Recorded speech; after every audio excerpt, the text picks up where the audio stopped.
राजकुमारी ने जब पहली बार अपने पति को देखा तो उसकी ऊपर की सांस ऊपर और नीचे की नीचे रह गई। उसे समझ ही नहीं आया कि वो क्या करे।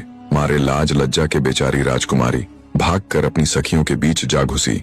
ढोला तो अब तक इस बात से अनजान था कि उसकी प्रियतमा यही है।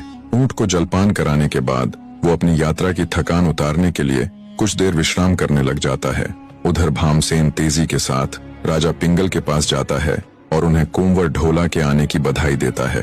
बिना एक भी पल गवाए अत्यंत हर्षित मन से राजा पिंगल अपने दामाद ढोला को लाने के लिए शाही बाग की तरफ चल पड़ते हैं।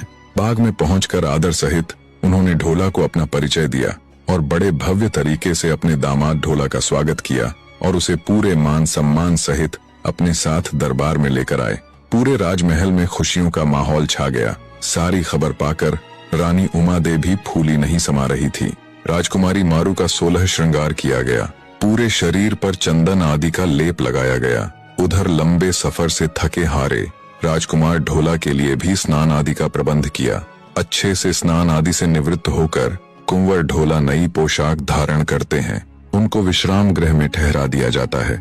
कुछ ही देर में जैसे आसमान में तारों के बीच चांद चमकता है, वैसे ही राजकुमारी मारू अपनी सखियों के बीच चमकती हुई लाज शर्म की मारी राजकुमार ढोला के पास आती है।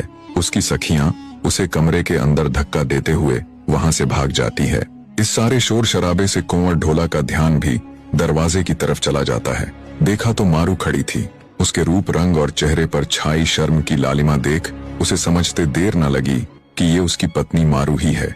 वो ठगा सा खड़ा राजकुमारी मारू के सौंदर्य को निहारता रह गया। बेचारी मारवण मारे शर्म के धरती में समाई जा रही थी। तंद्रा टूटी तो राजकुमार ढोला धीरे से राजकुमारी की ओर बढ़ा। राजकुमारी मारू ऐसे सिर झुकाए खड़ी थी मानो फर्श की वो बारीक दरारें ही उसकी दुनिया की सबसे दिलचस्प चीज हो। ढोला के कदमों की आहट सुनकर वो और भी सिमट गई। क्षण भर के लिए ढोला उसके सामने जाकर खड़ा हो गया। पूरे कमरे में सन्नाटा छाया हुआ था। उस गहरे सन्नाटे में उन दोनों के दिलों की धड़कनें बड़ी ही तेजी के साथ गूंज रही थीं। ढोला ने बड़े ही प्रेम पूर्वक राजकुमारी मारू की ठोड़ी को पकड़ते हुए उसके चेहरे को ऊपर उठाया। ये पहली बार था जब उन दोनों की नजरें एक दूसरे से मिली थीं।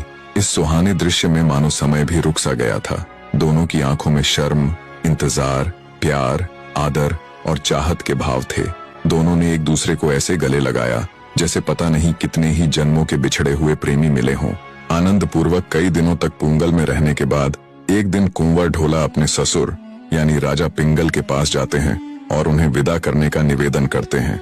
बने